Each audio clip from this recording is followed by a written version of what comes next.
Be yourself. I think it's so important that as a teacher, especially when you're starting out, you're really nervous and you want to make sure that you are enthusiastic, this is your topic, you enjoy this discipline. If your students see this enthusiasm in you, they're going to catch on to that enthusiasm, and it's contagious. I don't think you can wing a positive learning environment. I don't think you can just sort of show up half prepared to class or do it the night before. I'm a bit obsessive, but I tend to lay out all my classes before the term starts, like with everything, with the exams and all the expectations, because you have to see how all the pieces fit together. And I think that creates a super positive learning environment because people come in knowing that the foundation is there, nothing's going to be loose or changing, it's organized, it's structured, and they're going to be learning things of value through selected exercises and different assessment tools. So I think that actually sets the foundation, and a lot of people forget about that, and they think it's more what happens in the classroom, but I think a lot of it is what happens outside the classroom before you get there. One of the first things that I was taught, and I've used it ever since, is the moment that a student participates in class, reward them, compliment them in some way. And so when a student says something in my class, usually the first thing out of my mouth is, "That's a great point," or "That's a great question," or "I've never thought of it that way before." You know, something to acknowledge that I value their contributions to class. Even if it isn't a great point, you know, I'll find a way to make it a great point.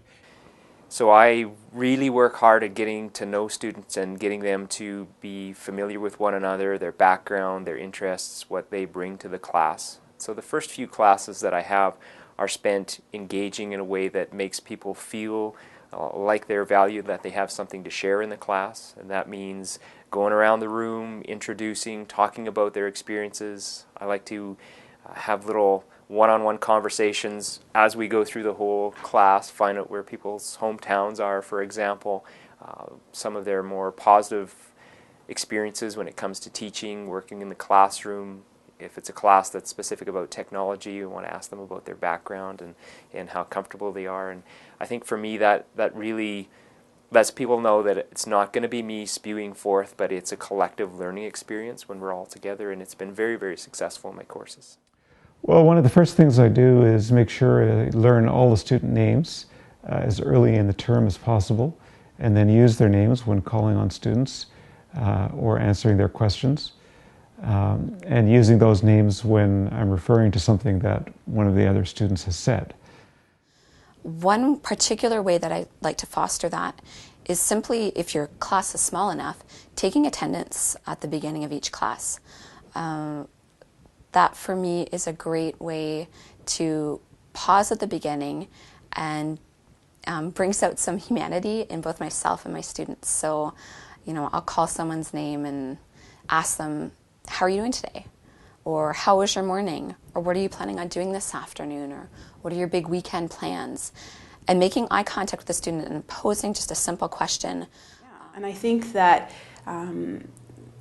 that an authoritarian approach doesn't really have a place in the classroom, at least not in my classroom. It would never work for me. I always try to work collaboratively with my students and really have a give and take. I figure there's always something I can learn as well. Another tip that I like to offer is to be accessible. So come to class early, stay a couple minutes afterwards, let students know that you're welcoming their questions. When you post office hours, make sure that you actually show up for your office hours, because nothing frustrates a student more than trying to find a prof and not being able to get access to their prof. Once you get to the classroom, enthusiasm and engagement, we've already talked about that, but that is critical for having a good experience. And then I think things like being open, understanding that students are people and they bring some valuable things to the classroom. You bring the expertise, but they bring so much more as well, and sort of we're in it together, not feeling like there has to be a barrier between instructor and student, but working together where you've set the structure, but they're going to bring the energy, they're going to bring the learning. And they have to. And so you have to engage at that level that we build it together. And work to make your classroom a safe place, especially if you're going to be working a lot of dialogue into your answers, into your questions rather. If a student has a wrong answer, it's really important to do your best to direct them to the right answer and not just cut them off because they're not answering it correctly. There's nothing worse than having a prof shame you in front of everyone else. The other thing is I don't take myself too seriously either, so quite often I'll make fun of what it is I've just done in a rather clumsy or inadvertent way in class, and so I think that keeps things lighthearted.